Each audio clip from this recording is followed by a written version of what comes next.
হচ্ছে ফেরদৌস ফয়সাল ভাই। উনি আছে হচ্ছে আমাদের বাংলাদেশের প্রথম আলো পত্রিকায় বাংলাদেশ হজ মিশনের ম্যাপ যে তৈরি করছে, ম্যাপ বিশেষজ্ঞ এবং রোড বিশেষজ্ঞ এবং মুজদালিফা, মিনা, আরাফাত সব কিছু বিশেষজ্ঞ। উনি হচ্ছে হজ মিশন। আজকে আমরা ইব্রাহিম খলিল রোড ঠিক ক্লক টাওয়ারের পিছনে। আর এই জন্য মুজদালিফা বোঝার সুবিধার জন্য। আর এই পুরো যে এলাকাটা এটা হচ্ছে মিনাতে চেনার বলে এটাকে বলে জামারা কি আছে? তিনটা শয়তান আছে, বড় শয়তান, মধ্যম শয়তান, ছোট শয়তান। এই তিনটাকে একত্রে বলা হয় জামারাত। তো জামারাত হলো জামারাতের যে ইতিহাসটা, সেটা যে ইব্রাহিম আলাইহিস সালাম এখানে আসলে শয়তান তাকে ধোঁকা দিয়ে বলছিল যে তোমার ছেলেকে কোরবানি করার দরকার নাই। তখন তিনি এখানে কঙ্কর নিক্ষেপ করছিলেন তিন শয়তানকে। এই জন্যই এই যত লোক হজ করতে আসবে তাদেরকে এই শয়তানকে পাথর মারতে হবে, সেই ইব্রাহিম আলাইহিস সালামের সেই সুন্নত বা সেটা আদায় করা যায়। তো এইপরে এইটুকু হচ্ছে জামারা। এখানে সৌদি সরকার কিছু কুয়েতি দিয়ে এবং অন্যান্য দেশের জন্য বিল্ডিং করছিলেন। পুরোটাই হচ্ছে তাঁবুর শহর মিনা।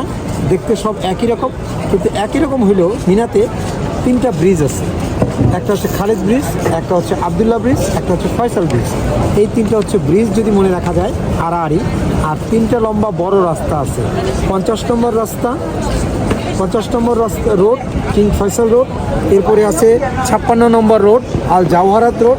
তারপরে আল সুকুল আরব 62 নম্বর রাস্তা। আর একটা আছে 68 নম্বর কিং ফাহাদ রোড। তাহলে মিনাতে আছে তিনটা ব্রিজ, 4টা রাস্তা।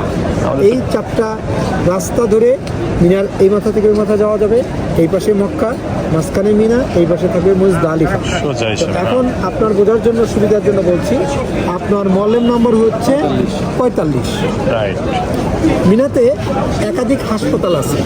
হাসপাতালগুলোর মধ্যে যেমন মিনা ইমার্জেন্সি হাসপাতাল, তারপরে মিনা ওয়াদি হাসপাতাল এবং মিনা ইমার্জেন্সি হাসপাতাল, কয়েকটা হাসপাতাল আছে।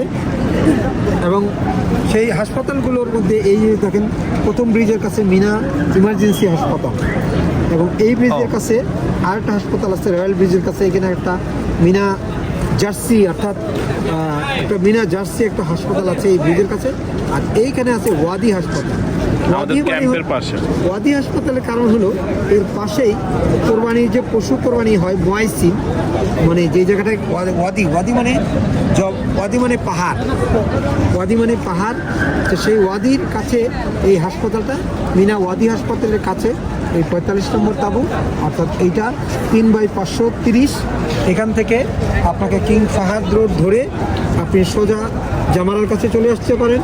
অথবা আপনি যদি একটু ঠান্ডা বা একটু যদি মনে করেন যে আমি একটু আরামে আসবো, তাহলে একটা টানেল আছে। একটা টানেল হইতেছে 15 নম্বর টানেল, অর্থাৎ 15 নম্বর পেডেস্ট্রিয়ান রোড ধরে আপনি সোজা চলে আসতে পারবেন মাটির নিচ দিয়ে, যেটা আমাদের এখানে ম্যাপে নীল কালার দেখানো হয়েছে। এটা সে পেডেস্ট্রিয়ান ওয়ে দিয়ে আপনি জামারে আসতে পারবেন, একইভাবে ফিরে আসতে পারবেন। এখান থেকে এটা যে দূরত্ব বলি, আমরা ম্যাপে দেখেছি, গুগল বলেছে এটা 5 কিলোমিটার, যাওয়া আসে 10 কিলোমিটার পথ হাঁটা হবে। ওকে, আমাদের আরাফাটা ওকে। মুজদালিফার পরে যে অংশ সেটা হচ্ছে এই যে আরাফা। এই যে আমরা আরাফায় ঢুকবো। আরাফায় দুটো জিনিস আছে প্রধান। একটা হচ্ছে মসজিদে নামিরা, যেখান থেকে হজের খুতবা দেওয়া হবে, এবং আছে জাবালে রহমত, হজের খুতবা দেওয়া হবে মসজিদে নামিরা থেকে। তো 45 নম্বর বক্তব্য হইতেছে 5/410, অর্থাৎ 410 নম্বর রাস্তার 5 নম্বর তাঁবু। সেটা কোথায়, সেটা দেখার জন্য আপনাদেরকে সহজে বলি। 45 নম্বর তাঁবু, এই যে 4/510, 6-8 লেখা আছে। কত? 6-8। আপনি 1, 2, 3, 4, 5, 6, 7, 8 এই বরাবর যেতে থাকবেন। ক, খ, গ, ঘ, উম, চ, ছ, অর্থাৎ এই জায়গাটায় আপনার 45 নম্বর বক্তব্য আছে। হ্যাঁ, এই যে 45 নম্বর বক্তব্যটা এখানে আছে, অর্থাৎ এই যে 6 আর এই যে 8, অর্থাৎ আপনি এটা দেখে যদি কখনো ঘাবড়ানোর কিছু নাই। এটা অবস্থানটা হচ্ছে 6, 7 যেমন বললাম, এইভাবে আপনি 45 নম্বর দেখতে পারবেন। এই জায়গাটা হচ্ছে 410 নম্বর রাস্তা, এইখানে এটা দেওয়া আছে। এটা মিনা রেল স্টেশন 1-এর কাছাকাছি এরকম মোটামুটি। এই ছিল মিনা মুজদালিফা। ওকে, আমাদের তাঁবুর থেকে আমরা এখানে তো যেতে পারবো না, তাঁবুর থেকে তো আমরা যাব না। কিন্তু হজের দিন আপনার জ্ঞাতকে জানাই, হজের দিন যদি আমার কথা শুনেন কেউ জবালে রহমত এবং মসজিদে নামেরায় কেউ যাবেন না, আমি জেনে বুঝে বলতেছি। যে আরাফার দিন আমরা আরাফার দিন কোথাও যাবেন না, আপনার তাঁবুতে অবস্থান করবেন।